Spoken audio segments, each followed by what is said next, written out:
انا غلطانه ان انا بقول لكم كل حاجه تبقى بالعقل، واحده ولا اتنين كفايه. عايز يفرحها، هو عايز يفرحها. انا عاوزه اروح. استني بس اجيب لك اللي انت عايزه. ينفع كده اللي بيحصل ده بقى؟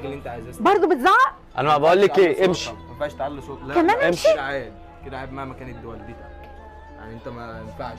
طب ايه اللي يرضيكي دلوقتي؟ ايه اللي يرضيكي دلوقتي؟ انت عايزه ايه؟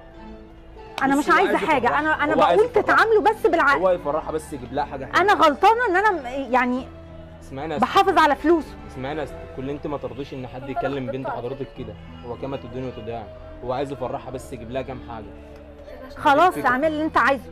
طب يلا نمشي. انا متاسفه. انا مش هتسلم يا صاحبي، شكرا شكرا يا صاحبي، ما تحرمش منك. يلا نمشي. بص يا صاحبي، عايز اقول لك حاجه. عايز اقول لك ان كل دي كانت تجربه انسانيه اصلا. كل ده كنا بنصور، ولا هم معانا في فريق العمل، ولا دي امي ولا دي خطيبتي. الكاميرا هناك يعني ده ينفع؟ ده ينفع؟ الله يا انت راجل محترم حبيبي. الراجل اللي دخل ده برضه محترم على دماغي يا جدعان، والله بجد الشاب ده عرفني قد ايه ان لسه في خير في الدنيا. الله يخليك. هو ما يسيبش الحق قدامه وما يتكلمش. حبيبي الله يخليك. اسمك ايه يا صاحبي؟ احمد السعداني. احمد السعداني؟ حبيبي يا احمد، ما تمشي منك يا حبيبي يا صاحبي. اهم حاجه بس يا احمد اللي احنا صورناه ده نذيعه. ننزله يا عم في ايه؟ عادي. لايكات والناس تعمل فولو ايه كمان خلصان. قول عنوانك للناس بقى بحيث اللي بيتفرجوا علينا يقول. المنصوره، شارع بورسعيد، جنب عمر افندي القديم او شركه بيتك.